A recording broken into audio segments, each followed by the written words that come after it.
തൻ്റെ പ്രാണൻ കഴുത്തിൽ താലി ചാർത്തിയ നിമിഷം ശാലിനിയുടെ കണ്ണിൽ നിന്ന് രണ്ടിറ്റു നേർമണികൾ അവൻ്റെ കൈകളിലേക്ക് വന്നു പഠിച്ചു. അവൻ ഞെട്ടലോടെ കൈ പിൻവലിച്ചു. ഒരു നുള്ളു സിന്ദൂരം അവളുടെ നെറ്റിയിൽ ചാർത്തി. നെറ്റിയിൽ സിന്ദൂര ചുവപ്പിൻ്റെ തണുപ്പേറ്റതും അവൾ കണ്ണു തുറന്ന് അവനെ നോക്കി. അവളെ മനഃപൂർവ്വം നോക്കാതിരിക്കുന്ന നവിയെ കണ്ടതും അവളെ മനസ്സൊന്ന് പിടച്ചു. ഇതെല്ലാം പ്രതീക്ഷിച്ചതാണ്. അതുകൊണ്ട് അവൾ പെട്ടെന്ന് തന്നെ മുഖത്ത് ചിരി പടർത്തി. ശാലിനിയുടെ കൈ പിടിച്ച് മണ്ഡപത്തെ വലയം വയ്ക്കുമ്പോഴും അവൻ്റെ മനസ്സ് ശൂന്യമായിരുന്നു. ചടങ്ങെല്ലാം കഴിഞ്ഞതും ഭക്ഷണത്തിന് വേണ്ടി ആളുകൾ തിക്കും തിരക്കും കൂട്ടിത്തുടങ്ങി. ശാലിനിയെയും നവനീതിനെയും ഫോട്ടോ എടുപ്പിന് വേണ്ടി പുറത്തേക്ക് കൊണ്ടുപോയി. കുട്ടനാട്ടിലെ മനോഹാരിതയ്ക്ക് മുന്നിൽ മറ്റൊരു സ്ഥലം തേടിപ്പോകേണ്ടി വന്നില്ല. എങ്ങോട്ട് നോക്കിയാലും കണ്ണിന് കുളിർമയേകുന്ന പശ്ചാത്തലമായിരുന്നു. ചേട്ടാ, ഒന്ന് ചിരിച്ചേ. വർഷങ്ങൾ കഴിയുമ്പോൾ ഈ ഫോട്ടോയും ഉണ്ടാകും ഓർമ്മയ്ക്കായി. ക്യാമറാമാൻ നവിയെ ഓർമ്മപ്പെടുത്തി. അവൻ കഷ്ടപ്പെട്ട് ക്യാമറയ്ക്ക് മുന്നിൽ ചിരിക്കാൻ ശ്രമിച്ചു. എന്താ ചേട്ടാ ഇത്? ഇഷ്ടമില്ലാതെ നിർബന്ധിച്ച് കല്യാണം കഴിപ്പിച്ച പോലെ. ഇങ്ങനെ ശോഷിച്ച് നിൽക്കാതെ ഉഷാറായി നിൽക്കുന്നേ. ക്യാമറാമാൻ നവിയെ വിടാൻ ഒരുക്കമല്ലായിരുന്നു. നവിക്ക് നല്ല സുഖമില്ല, അതാ ഒരു എനർജി ഇല്ലാത്ത. കുഴപ്പമില്ല, കുറച്ച് ഫോട്ടോസൊക്കെ കിട്ടിയില്ലേ, അത് മതി.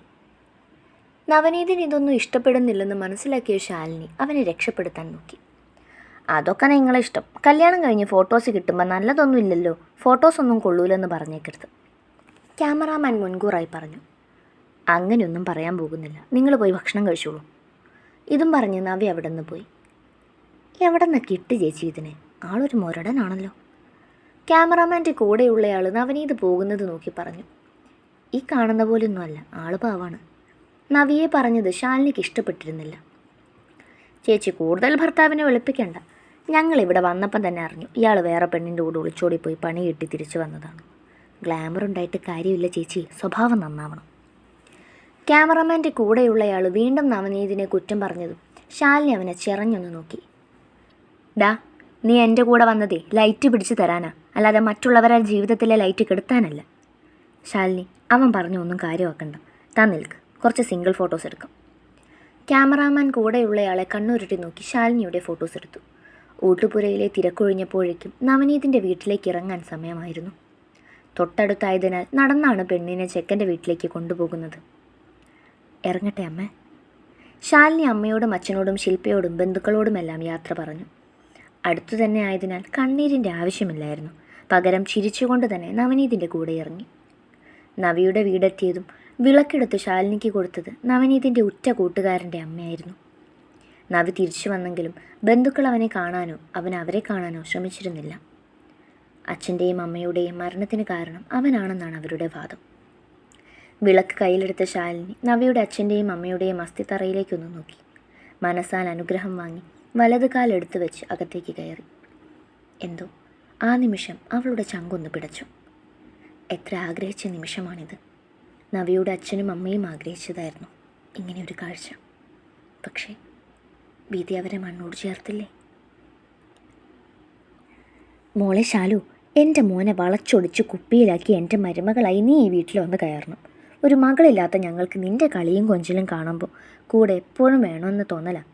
നവി നിന്നെ കെട്ടിയ നീ എപ്പോഴും ഇവിടെ ഉണ്ടാകുമല്ലോ. അതുകൊണ്ട് മോളി അമ്മയ്ക്ക് വേണ്ടി അവനെ പ്രേമിച്ച് വീഴ്ത്തണം. നവിയുടെ അമ്മ ഒരിക്കൽ അവളോട് പറഞ്ഞത് ശാലിനിയുടെ മനസ്സിനെ പിടിച്ചു കുലുക്കി. വിളക്ക് പൂജാമുറിയിൽ വെച്ച് ശാലിനി കണ്ണടച്ച് കൈകൂപ്പി നിന്നു. എന്ത് പ്രാർത്ഥിക്കണമെന്നവൾക്കറിയില്ലായിരുന്നു. മരണം വരെ ഞങ്ങൾ ഒരുമിച്ച് വേണമെന്നോ, അതോ ആയുസ്സില്ലാത്ത ഈ ദാമ്പത്യ ജീവിതത്തിൽ ഐശ്വര്യമുണ്ടാകണമെന്നോ?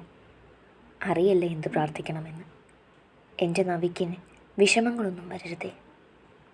അവൻ്റെ ആയുസ് ദീർഘിപ്പിക്കണേ. അവൻ ആഗ്രഹിക്കുന്ന പോലെ ഒരു കുഞ്ഞിനെ അവൻ്റെ കൈകളിലേക്ക് വെച്ചു കൊടുക്കാൻ പറ്റണേ. ശാലിനിയുടെ പ്രാർത്ഥനയിൽ മുഴുവൻ നിറഞ്ഞു നിന്നത് നവനീതായിരുന്നു. പൂജാമുറിയിൽ നിന്നിറങ്ങിയപ്പോൾ വീട് മുഴുവൻ സ്ത്രീകളായിരുന്നു. ശാലിനിയുടെ വീട്ടിലുള്ളവർ തന്നെയായിരുന്നു നവിയുടെ വീട്ടിലെയും അതിഥികൾ. ഓരോരുത്തരായി പോയി തുടങ്ങി. അതിഥികളെ സ്വീകരിക്കുന്നതും യാത്രയാക്കുന്നതുമെല്ലാം ശാലിനി തന്നെയായിരുന്നു. ചേച്ചി, ഞാൻ വീട്ടിലേക്ക് പോകുകയാണ്, എന്തെങ്കിലും ആവശ്യമുണ്ടെങ്കിൽ വിളിക്കണം. അവസാനമായി ശില്പയും പോകാൻ ഇറങ്ങി. നീ ഇവിടെ നിന്നോ? ഞാൻ ഒറ്റയ്ക്ക് എങ്ങനെ? ശാലിനി അവളെ പിടിച്ചു വെക്കാൻ നോക്കി. ഒന്ന് പോ ചേച്ചി, നിങ്ങളെ സ്വർഗത്തിലെ കട്ടുറുമ്പാകാൻ ഞാനിവിടെ നിൽക്കുകയല്ലേ. പിന്നെ ഫസ്റ്റ് നൈറ്റിനുള്ള പാല് ഞാൻ തിളപ്പിച്ച് വെച്ചിട്ടുണ്ട്. റൂമിലേക്ക് പോകുമ്പോൾ ആറിയിട്ടുണ്ടെങ്കിൽ ഒന്നുകൂടി ചൂടാക്കിയാൽ മതി. ശില്പ ഒരു കള്ളച്ചിരിയോടെ വീട്ടിലേക്ക് പോയി. ഫസ്റ്റ് നൈറ്റ് പോലും ഈ കല്യാണത്തിൻ്റെ സത്യാവസ്ഥ 2 പേർക്കിടയിൽ ഒതുങ്ങിയതല്ലേ. ശില്പ കൂടെ പോയതും ശാലിനി ഒറ്റപ്പെട്ടു പോയിരുന്നു. നവിയെ എവിടെയൊക്കെ നോക്കിയെങ്കിലും കാണാനില്ലായിരുന്നു. ആകെ ക്ഷീണിച്ച് പരുവമായിട്ടുണ്ട്. ഓഹ്, ഈ സാരിയും മുല്ലയും ഒക്കെ ഒറ്റയ്ക്ക് മാറ്റിയിടണ്ടേ. ശാലിനി അടുത്ത് കണ്ട മുറിയിലേക്ക് കയറിയതും കോളിംഗ് ബെല്ലടിച്ചു. നവിയാണെന്ന് കരുതി ഡോറ് തുറന്നപ്പോൾ ശില്പ. സോറി ചേച്ചി, ഞാൻ ഡ്രസ്സ് ചേഞ്ച് ചെയ്യാൻ സഹായിക്കാം. വീട്ടിലെത്തിയപ്പോഴാണ് ചേച്ചി ഒറ്റയ്ക്കാണല്ലോ എന്ന് ഓർമ്മ വന്നത്. ശില്പ ശാലിനി അടുത്ത മുറിയിലേക്ക് കൊണ്ടുപോയി മുടിയിൽ ചൂടിയ മുല്ലപ്പൂവും മാലയും കമ്മലുമെല്ലാം അഴിച്ചു കൊടുത്തു. ശാലിനിക്ക് എത്താത്തയിടത്തെ സാരിയിലെ പിന്നെല്ലാം കുഴച്ചു കൊടുത്തു. ഇനി ചേച്ചി സാരി മാറ്റി ഫ്രഷ് ആയിക്കോ, ഡ്രസ്സ് ഞാൻ എടുത്തു തരാം. ശില്പ അപ്പുറത്തെ മുറിയിൽ പോയി ഒരു ചുരിദാർ എടുത്തുകൊണ്ട് വന്നു കൊടുത്തു. കല്യാണത്തിൻ്റെ 2 ദിവസം മുന്നേ ശില്പയും ശാലിനിയും തന്നെയാണ് പുതിയതായി വാങ്ങിയ ഡ്രസ്സെല്ലാം കൊണ്ടുവന്ന് മടക്കി വെച്ചത്. ചേച്ചി ഫ്രഷ് ആയിക്കോ, ഞാൻ വീട്ടിൽ പോവുകയാണ്. വീട്ടിൽ പോയിട്ട് വേഗം കുളിച്ചൊന്നുറങ്ങണം. എന്തേലും ഉണ്ടെങ്കിൽ വിളിക്കണേ. ശില്പ വീട്ടിലേക്ക് ഓടി. ശാലിനി വീണ്ടും വാതിലടച്ച് കുളിക്കാൻ കയറി. തലയിലൂടെ വെള്ളം അരിച്ചിറങ്ങിയതും അവൾക്ക് വല്ലാത്ത ഉണർവ് തോന്നി. കുളി കഴിഞ്ഞ് തോർത്തുമ്പോഴാണ് തൻ്റെ മാറിൽ ചുറ്റിപ്പിണങ്ങി കിടക്കുന്ന താലി കണ്ണിൽപ്പെട്ടത്. വെള്ളമുറ്റി വീഴുന്ന ആ താലിയെടുത്ത് തൻ്റെ ഉള്ളം കയ്യിൽ വെച്ചു. അതിലേക്ക് തന്നെ ഉറ്റുനോക്കി അവളുടെ കണ്ണു നിറഞ്ഞു വന്നു. വിറയാർന്ന ചുണ്ടുകൊണ്ടവൾ അതിൽ പ്രണയത്തോടെ ചുംബിച്ചു. പെട്ടെന്ന് കോളിംഗ് ബെൽ അടിച്ചതും ശാലിനി ഒന്ന് ഞെട്ടി. അവൾ വെപ്രാളപ്പെട്ട് ദേഹമെല്ലാം തോർത്തി വേഗം ഡ്രസ്സെടുത്ത് മുടിയിൽ തോർത്ത് ചുറ്റി ബാത്റൂമിൽ നിന്നിറങ്ങി ഡോറ് തുറന്നു കൊടുത്തു. നവിയെ കണ്ടതും അവളൊന്ന് ചിരിച്ചു. എവിടെയായിരുന്നു? നവി ഉള്ളിലേക്ക് കയറിയതും ശാലിനി ഡോറടച്ചുകൊണ്ട് ചോദിച്ചു. പന്തല് പണിക്കാരെയും പാചകക്കാരെയും എല്ലാം സെറ്റിലാക്കാനുണ്ടായിരുന്നു. ഞാനൊന്ന് കുളിക്കട്ടെ, നല്ല ക്ഷീണം. ഷർട്ടിൻ്റെ ബട്ടൺസ് അഴിച്ചുകൊണ്ട് അവൻ മുറിയിലേക്ക് കയറി. ശാലിനി ഒരു ചായ ഇടാമെന്ന് കരുതി അടുക്കളയിലേക്ക് നടന്നു. ശാലിനി, നവി ഉച്ചത്തിൽ വിളിച്ചതും ശാലിനി റൂമിലേക്ക് ഓടി. എന്താ നവി? ശാലിനി നേരെ നോക്കിയത് ഒറ്റമുണ്ടിൽ നിൽക്കുന്ന നവിയാണ്. വായി നോക്കി നിൽക്കാതെ നിൻ്റെ ഡ്രസ്സെല്ലാം കൊണ്ടുപോകും. നവി ബാത്റൂമിലേക്ക് ചൂണ്ടിയപ്പോഴാണ് ശാലിനിക്ക് അബദ്ധം മനസ്സിലായത്. കോളിംഗ് ബെല്ലിൻ്റെ ശബ്ദം കേട്ട് ഡ്രസ്സ് എടുക്കാൻ മറന്നാണല്ലോ ധൃതിപ്പെട്ടിറങ്ങിപ്പോകുന്നത്. അവൾ സ്വയം തലയ്ക്കടിച്ച് ബാത്റൂമിലേക്ക് കയറി. സാരി മടക്കി ഒതുക്കി കട്ടിലിൽ വെച്ചിട്ടാണ് കുളിക്കാൻ കയറിയത്. ബ്ലൗസും അടിവസ്ത്രങ്ങളും എല്ലാം ബാത്റൂമിൽ തന്നെ ഇട്ടിട്ടുണ്ട്. അവൾ അതെല്ലാം എടുത്ത് അവൻ്റെ മുഖത്തേക്ക് പോലും നോക്കാതെ പുറത്തേക്ക് പോയി. ശാലിനി വേഗം അടുക്കളയിൽ ചെന്ന് ചായ ഇടാൻ നിന്നപ്പോഴാണ് ശില്പ തിളപ്പിച്ച് വെച്ച പാല് കണ്ടത്. ആദ്യ രാത്രിക്ക് എന്തായാലും പാലിൻ്റെ ആവശ്യമില്ല, എന്നാൽ പിന്നെ സ്ട്രോങ് കാപ്പി ഇട്ടേക്കും.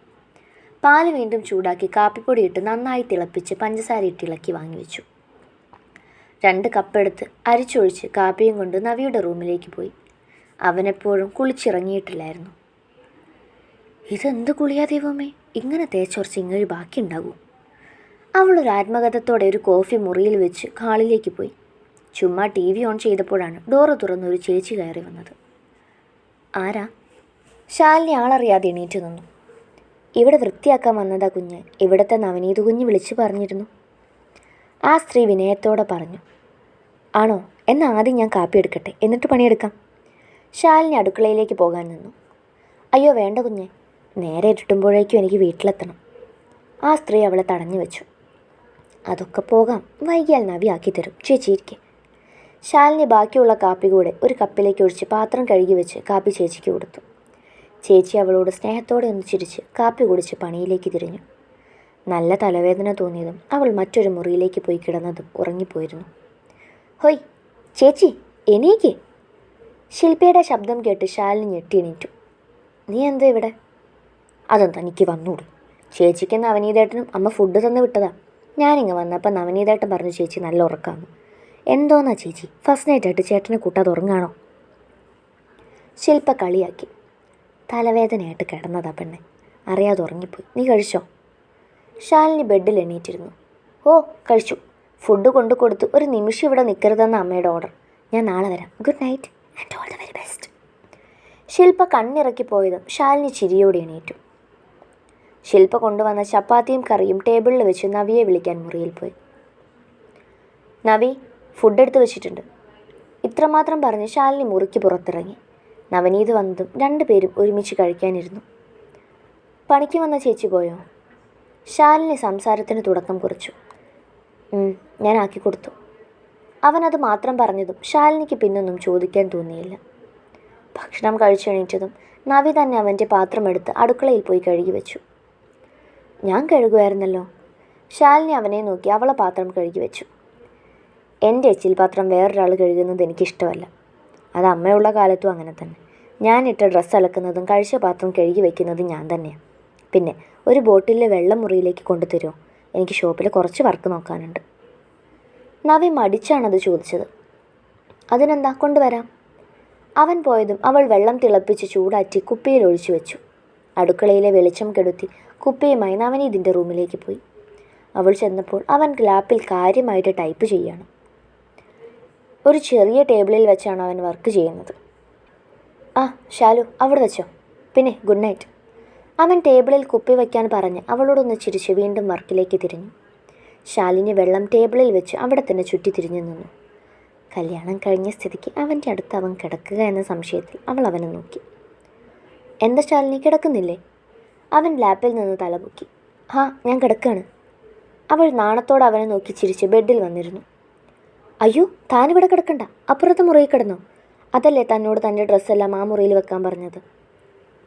അവൻ പറഞ്ഞതും അവളെ മുഖത്തെ നാണം മാറി സങ്കടം നിഴലിച്ചു. അവിടെ തന്നെ കിടക്കുന്നേ. ഞാൻ ചുമ്മാ കുറച്ച് സമയം സംസാരിച്ചിട്ട് പോകാമെന്ന് കരുതി.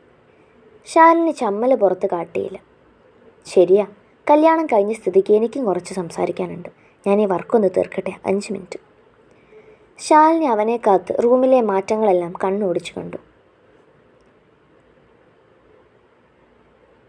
കഴിഞ്ഞു. വാ, നമുക്ക് ഹാളിലെ സെറ്റിയിലിരുന്ന് സംസാരിക്കാം. നവനീത് ഹാളിലേക്ക് നടന്നു. അവർ സെറ്റിയിലിരുന്നു. ശാലിനി, തുറന്നു പറയുന്നത് കൊണ്ടൊന്നും തോന്നരുത്. ഇന്നത്തെ ദിവസം എനിക്കിഷ്ടപ്പെട്ടതേയില്ല. ഒരു കോൺട്രാക്റ്റ് കല്യാണത്തിന് ഇത്ര ആർഭാടം വേണോ? നവനീത് ഗൗരവത്തോടെ ചോദിച്ചു. അതിന് നവി, നമുക്ക് 2 പേർക്ക് മാത്രമല്ലേ അറിയൂ ഇതൊരു മാസങ്ങൾ മാത്രം ആയുസുള്ള കരാറ് കല്യാണമാണെന്ന്. ശാലിനിയുടെ മറുപടിയിൽ അവനൊന്ന് പുച്ഛിച്ചു. അത് നിനക്കറിയാലോ. ജീവിതകാലം മുഴുവൻ എന്നെ പറ്റിച്ച് എൻ്റെ കൂടെ ജീവിക്കാമെന്ന വ്യാമോഹം നിനക്കുണ്ടോ?